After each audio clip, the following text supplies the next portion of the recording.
តោះបងប្អូនថ្ងៃនេះយើងមកមើលពីរបៀបធ្វើទឹកប្រឡាក់សាច់សម្រាប់សាច់អាំង barbecue ដែលមានរសជាតិឆ្ងាញ់ណាបងប្អូនហើយរូបមន្តនេះដែរគឺរូបមន្តបែបសាច់អាំងជាសាច់អាំងបែបកូរ៉េបងប្អូនតែគ្រឿងផ្សំវិញគឺអត់មានពិបាករកទេគឺសុទ្ធតែជាគ្រឿងផ្សំដែលយើងងាយស្រួលរកនឹងឯងបងប្អូនហើយរបៀបលាយទឹកប្រឡាក់សាច់នេះបងប្អូនគឺជារបៀបដែលយើងអាចលាយប្រឡាក់បានទាំងស្លាបមាន់ទាំងសាច់ជ្រូកទាំងសាច់គោនិយាយទៅគឺសាច់ barbecue បានសាច់គ្រប់ប្រភេទតែម្ដងណាបងប្អូនហើយបើនិយាយពីក្លិនវិញគឺឈ្ងុយខ្លាំងតោះឥឡូវយើងមកមើលគ្រឿងផ្សំទាំងអស់គ្នាណាបងប្អូនសម្រាប់សាច់ប្រឡាក់របស់ខ្ញុំនេះគឺចំនួន4គីឡូហើយខ្ញុំអត់ធ្វើទឹកប្រឡាក់សាច់ឆ្អិនទេខ្ញុំគ្រាន់តែលាយគ្រឿងទឹកប្រឡាក់សាច់នេះគឺសម្រាប់ប្រឡាក់ភ្លាមតែម្ដងហើយគ្រឿងផ្សំវិញគឺមានសេរី1ហើយប៉មមួយចំហៀងធំណាបងប្អូនហើយក៏មានខ្ទឹមបារាំងមួយចំហៀងនិងខ្ទឹមសមួយមើមធំណាបងប្អូនហើយចំណែកនេះគឺជាទឹកស៊ីអ៊ីវចំនួន10ស្លាបព្រាបាយនេះគឺជាប្រេងខ្យង8ស្លាបព្រាបាយហើយនឹងមានល្ងគឺយើងដាក់តាមចំណូលចិត្តកុំដាក់ច្រើនពេកបងប្អូនហើយមានប៊ីចេងបន្តិចហើយនឹងម្សៅស៊ុបបន្តិចនឹងឯងតែប៉ុណ្្នឹងទេ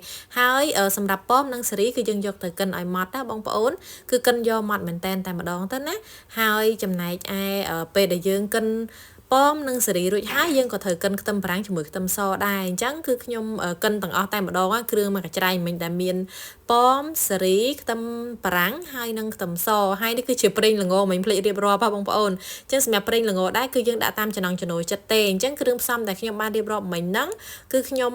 លាងសាច់លាងអីខ្ញុំទុកឲ្យស្រស់ទឹកហើយខ្ញុំមកលាយគ្រឿងនឹងចូលគ្នាទាំងអស់តែម្ដងណាបងប្អូនអញ្ចឹងសម្រាប់ប្រេងល្ងគឺយើងដាក់តាមការចូលចិត្តតែសម្រាប់ខ្ញុំនេះណាយើងដាក់មកល្មមទៅបើយើងដាក់ច្រើនពេកវាក្លិនឈួលអញ្ចឹងណាបងប្អូនយើងដាក់តាមល្មមបានហើយចំណែកឯល្ងយើងមិនទាន់ដាក់ទេចាំយើងភ្លក់រសជាតិហើយចាំដាក់ក៏បានដែរអញ្ចឹងយើងដាក់ល្ងក៏ដាក់តាមចំណង់ចំណូលចិត្តដែរគ្រាន់តែថាកុំដាក់ច្រើនពេកនាំឲ្យពិបាកអាំងណាបងប្អូនព្រោះអីបើយើងដាក់ល្ងសុះសាច់ពេកទៅគឺអាំងឆាប់ខ្លោចល្ងអញ្ចឹងណាអញ្ចឹងទៅអាចមានក្លិនឆ្ងៀមត្រង់នេះដែរបងប្អូននៅពេលដែលយើងកូរគ្រឿងនឹងទាំងអស់ចូលគ្នាហើយបងប្អូនអាចភ្លក់បានតាមចំណង់ចំណូលចិត្តគ្រាន់តែខ្ញុំចង់បញ្ជាក់ប្រាប់បងប្អូនថាគ្រឿង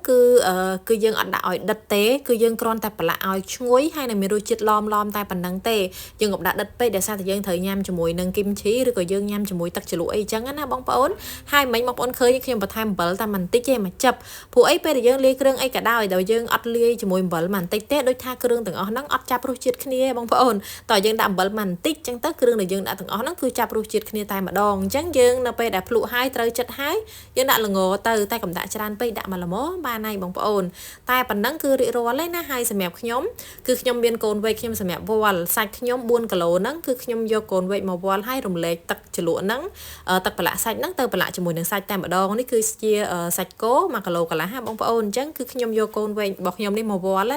ាអញ្ចឹងគឺខ្ញុំដាក់3វែកហ្នឹងបងប្អូនដាក់3កូនវែកហ្នឹងណាហើយបន្ទាប់មកគឺខ្ញុំច្របល់គ្រឿងនឹងឲ្យចូលសព្វចូលគ្នាសម្រាប់គ្រឿងនេះបងប្អូនកុំភ័យខ្លាចប្រៃអត់ប្រៃទេពីព្រោះអីយើងដាក់គ្រឿងតិចហ្នឹងព្រោះអីយើងដាក់ផ្លែឈើឡើងច្រើនដែរហ្នឹងអញ្ចឹងហើយអត់មានរឿងថាប្រៃដិតអីទ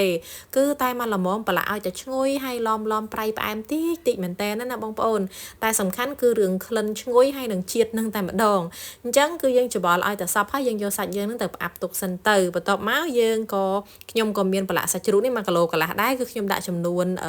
ទឹកប្រឡាក់សាច់នេះគឺ3វែកដូចគ្នាណាបងប្អូនហើយថែមមកចាប់ទៀតចឹងទៅនិយាយទៅចេះតែចង់ថែមតិចចឹងណាអញ្ចឹងបន្ទាប់មកយើងច្របល់ដូចគ្នាអញ្ចឹងច្របល់ធ្វើម៉េចឲ្យសព្វចឹងទៅដើម្បីយើងយកទ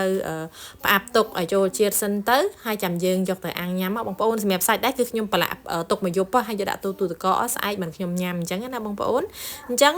ចុងក្រោយគេក៏មានស្លាបមាន់ចំនួនតែ1គីឡូទេអញ្ចឹងសម្រាប់ស្លាបមាន់1គីឡូហ្នឹងគឺយើងប្រហើយទឹកប្រឡាក់សាច់ហ្នឹងតែម្ដងទៅគឺមាន2វែកហើយថែមកន្លះវែកទៀតអញ្ចឹងគឺ2វែកកន្លះសម្រាប់ស្លាបមាន់នេះបងប្អូនដោយសារតែស្លាបមាន់នេះតែ1គីឡូទេគឺតិចជាងគេហើយរបៀបប្រឡាក់ហ្នឹងគឺយើងច្របល់ទៅច្របល់មកដូចតែគ្នានឹងឯងអញ្ចឹងសម្រាប់ការលាយទឹកសម្រាប់ប្រឡាក់សាច់ហ្នឹងគឺងាយទេបងប្អូនសម្រាប់បងប្អូនដែលគាត់អត់បានធ្វើទឹកប្រឡាក់សាច់ឆ្អិនទុកដែលយើងអាចទុកបានយូរហ្នឹងឬក៏អត់បានទិញទឹកប្រឡាក់សាច់របស់គេបងប្អូនអាចធ្វើតាមវិធីរបស់ខ្ញុំបានគឺលឿនទេទៅផ្សារមកប្រុចទិញតែផ្លែឈើហើយខ្ទឹមបារាំងបន្តិចមកហើយយើងដាក់គ្រឿងក្រៅនៅផ្ទះហ្នឹងឯងបើថាអត់ប្រេងល្ងទៅទិញប្រេងល្ងនៅផ្សារមកប្រុចទៅហើយអញ្ចឹងសម្រាប់ការបង្ហាញពីរបៀបធ្វើទឹកប្រឡាក់សាច់របស់ខ្ញុំក៏មានតែប៉ុណ្្នឹងដែរបងប្អូនអរគុណច្រើនសម្រាប់ការទស្សនាវីដេអូរបស់ខ្ញុំសង្ឃឹមថាវីដេអូមួយនេះមានប្រយោជន៍ចាបងប្អូនជួបគ្នានៅវីដេអូក្រោយ